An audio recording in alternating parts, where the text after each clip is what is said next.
Welcome back in to a great spot here in Mount Clemens. Black Cat. Stop by, say hello, get yourself a cup of coffee. Be a part of some exciting things happening here in Mount Clemens and, of course, Macomb County as well. One of the things happening out here in Macomb County, we are joined now by a person doing some great things out here, some much-needed things, and as well, a veteran herself. And as always, we want to thank you for your service and welcome in Diana Laskey, the Macomb County Veteran Navigator, Macomb County Community Mental Health, and former Director of Psychological Health at Selfridge. First of all, Diana, thank you so much for joining us. We really appreciate it. Well, thank you. Thank you so much for having me. You know, Mark and I were just talking about this, the need for mental health everywhere is really at an all-time high, but especially for people who have served, who have seen things that other people don't see, who have dealt with things that other people don't deal with. You can't put a price tag on going and getting some of that help. Of course. The biggest problem, though, of course, is the mental health stigma, which is even bigger when it's coming to military members and their families. So, of course, it's very near and dear to my heart with being a veteran and being a military spouse, how important that is to make sure that we're taking care of our vets with their mental health also. So to talk a little bit about that stigma, when you refer to that. What specifically are you talking about? Well, of course, everybody's, there's always the stigma of, well, you can't go and ask for help, especially if you're in the military, because you're afraid that it's going to be a detriment to your career. So there's a culture shift that's trying to happen within the military where they're trying to make sure that people know that it's a sign of strength to come forward and make sure that they're taking care of their mental health as well as their physical health and everything. But it's still something that they're very scared of, and for good reason, because, when you're in the military, you are worrying about your main job is to protect the country, and you have to be in a good mental health state to do that. But they're also people. Military members are people, and they're dealing with things and seeing things that, like you said, Sean, that most people don't do. So making sure that we're taking care of their mental health is very important. So Diane, explain to me, not just a veteran themselves, in other words, that might need some help, but maybe a family member or a friend that realizes somebody needs help. How do they go about that? How do they, how do they make that first contact, or who do they contact? Where do they make that connection? Well, that's a good opening to what I do as a veteran navigator, because sometimes people just don't know where to go or who they're supposed to talk to, especially with being a Guard and Reserve state. We don't have as many resources in Guard and Reserve states as they do if there's active duty.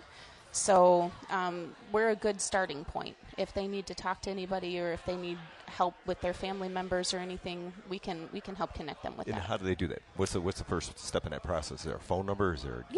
My cell phone number is 586-200-7888. And they can also go to michigan.gov/walkingwithwarriors, and they can find the veteran navigator in their county that they can connect with. And I got to imagine that we just had Laura Rios on here, director of our veteran services. She's obviously does a lot of outreach and connections to that. I got to believe even if somebody got a hold of our veteran services here in Macomb County, they have that direct link to your office at Macomb Community Mental Health to try to make sure that we're making that connection or that handoff as well. Yes, definitely. So you do work hand in hand with our veteran services here in Macomb. Yes, we do. And it's interesting. We talk about the veterans, but it's beyond that. You and I talked a little bit off air about the biggest problem and the concern we're having, I think, in the community right now. Everybody wants to talk about infrastructure and roads and bridges and the underground. I get that, but there is no question about it. The biggest issue we're seeing right now is mental health needs and support in the communities. As a county, we come in contact with people from law enforcement, and there's opportunities for us to figure out how do we address that, and we're working on that with the sheriff, with the central intake and assessment. But the hospitals come in contact with a lot of these folks as well. Our schools are inundated with concerns dealing with kids that have mental health issues. And obviously, as we just generalized here and talking about specific on the veterans, this is a growing problem, and there's a growing need of support out there. And fortunately, Macomb Community Health has some support. But boy, I tell you, they are just inundated with needs, and kind of looking for people as far as support. I understand there's job openings that they're having a hard time filling as well over community mental health. Yeah, of course. And it's hard to find help for mental health anywhere around right now. It's just, especially after COVID and all of that, that's affected so many people. And of course, everybody's having issues with staffing. So even in the mental health area, it's a challenge for sure. You know, it's interesting, something that, Mark, you just brought up. You and I both grew up in a household of police officers, and people don't understand what police officers go through, what families go through. If there's a veteran listening right now that's sitting back saying, he doesn't understand what I'm going through, or she doesn't understand what I'm going through, we're talking to somebody who does understand what you're going through. And Diana, perhaps that is what might help break that stigma. They feel like they're talking to one of their own. Oh, yeah. That definitely is a big key factor. You know, with all veterans, we all kind of connect with each other, and we all have that camaraderie. It's a different culture, so being able to have that connection is really important. And breaking down that barrier, because you're right. I go back to law enforcement. I spent 30 years in there, and working with some folks, and they see some interesting, challenging situations that come across. I've seen many of my days, but there is that stigma that you got to just kind of toughen up and because move on and don't worry about it. Just you can't really talk to anybody else about it or share your thoughts or even the emotional impact it had on you. That's got to be difficult. And so you're right, Sean. I mean, I think it's easier talking to one another. Unfortunately, sometimes they resort to things that are not going to really help them.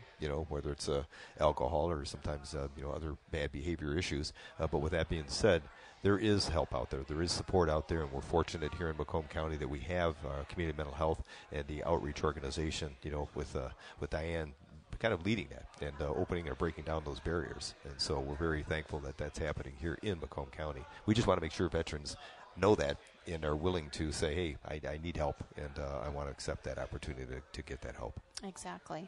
And also a lot of veterans that don't qualify for VA, sometimes they don't think that there's any help out there for them, and we can provide that as well, make sure that they know of those resources. Diana, just one more time before we ask you about your time in the Air Force, how can people get a hold of you? Maybe there's somebody listening right now saying, okay, they touched a chord. How can people get a hold of you? My number, again, my cell phone number is probably the easiest way to get a hold of me. It's my work cell phone number. It's 586-200-7888.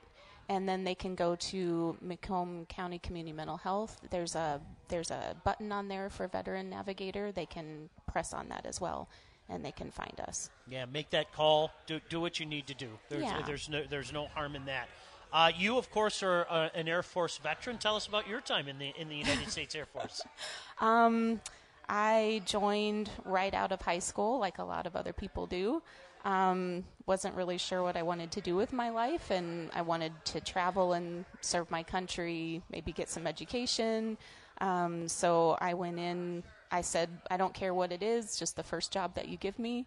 So I became a munitions maintenance person. Very different from what I do now, very mechanical, and not many women in that field, obviously. We built bombs and maintained all of the munitions and things like that. So I'm very, very grateful for my time, but very different from what I'm doing, obviously. Well, we thank you for your service. You didn't make the selection based upon, I guess the color of the uniform, did you, like Laura Rios did earlier? I mean, she was more concerned about how she looked in the uniform. She was all about the white. Laura Rios was all about the white. She was. It was an earlier segment for those that are just joining us. But we really do appreciate, obviously your service. And I know you spent some time out at Selfridge? Yes, I did. Selfridge Air Base. Yeah, my husband actually was out there for over 20 years. He just retired from the Air Force as well, and I was able to do some mental health help out there for the members and their families too. Well, congratulations to him as well. Yeah, thank you. Yeah, by all means, make sure that you make that call to Diana Laskey, County Veteran Navigator, Community Mental Health, former Director of Psychological Health as well, and a veteran. Thank you for your service and your continued service to so many people out there. Thank you. It's an honor. I appreciate it. Diana Laskey kindly joining us here on the Paul W. Smith Show. Of course, Macomb County Executive Mark Hackle out here at the Black Cat. Come by, say hello. Beautiful, and I do mean that. Beautiful downtown Mount Clemens.